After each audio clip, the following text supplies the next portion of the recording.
You can be just starting out in your career or much closer to the end. Your retirement is something you need to be planning and working for.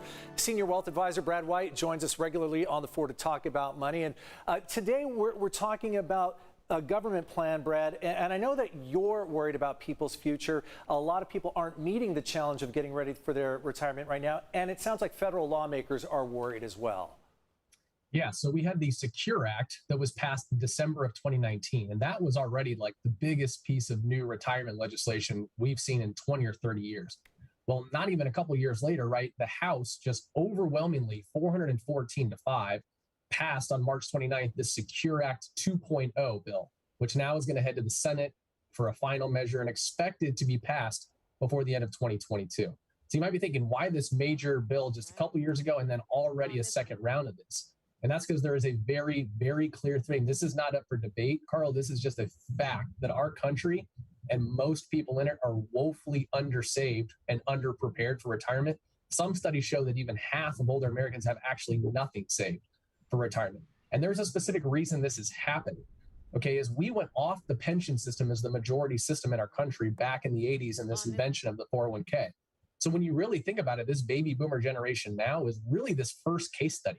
I know that seems weird when you think of like 30 plus years, but this is really the first case study our country's had where it's no longer, hey, saved for you for a pension and a paid off home and Social Security. Retirement looks very different now where a lot of people don't have this pension. We know what's happening with housing and housing costs, right? And Social Security is not enough to get it done. And people just never knew. They don't have the experience and the knowledge early on in their life to force themselves on how much to save early on and to force themselves to do this over time. Sorry, that's maybe a little long-winded, but it sets the stage for what the Secure Act 2.0 is. Here's the major highlights. It is forcing people when you enroll in a new company, when you get hired in a new company, you're automatically going to be enrolled in 3% of your pay is going to go into your 401k. And on top of that, that is going to go up 1% every year until it reaches 10%. The other key word here is it's mandating, which is a brand new thing. It's legally mandating employers with at least 11 workers to automatically enroll their employees. Now, to make it clear, you can opt out eventually, but statistics show that if somebody's automatically in it, Carlo, they have a much better shot of staying in it and then looking up 20 or 30 years later and having a much bigger balance of 401k or IRA savings and a much better shot at having enough for retirement.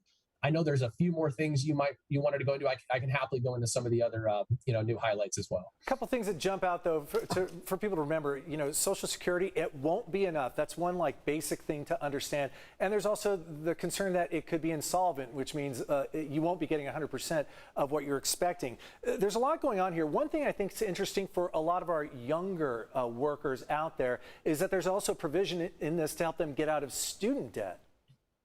Yeah, well, if ever a controversial topic, right, of what's going on with student loans right now, I'll leave a lot of that to the side. But here's essentially what's happening is this new Secure Act 2.0 is allowing employers to match employees, even if they're not saving into the 401k plan, because let's say they can't afford to because they're paying off student loan payments instead. So essentially it's saying, hey, look, you just keep paying your student loan payments, keep paying off your debt. We recognize that you're doing that. You're still going to get the match from the company, even though you're not saving your own money yet. I'll just give you the personal opinion. I like that for two reasons. One is I do want to encourage people. We'd rather have people pay off their own debt, right, rather than just kind of a hope that maybe the government's going to step in and just wipe it out at some point, right? And again, it's going to still allow people to end up with more retirement savings while balancing paying that off. So that's a pretty seismic change that this new bill has introduced. All right, Brad White, Senior Wealth Advisor, we thank you for your time. This is a big subject. I think one takeaway I can tell our viewers is how often do you see something pass this overwhelmingly in the House? That's how big of a deal it is. It jumps out to us, right? That's a good point. I think it's pretty obvious if both sides of the aisle are overwhelmingly agreeing on something, right? That's pretty rare in its own right. So you make a good point there. All right, Brad White, thanks as always for joining us. You have a great day. My pleasure.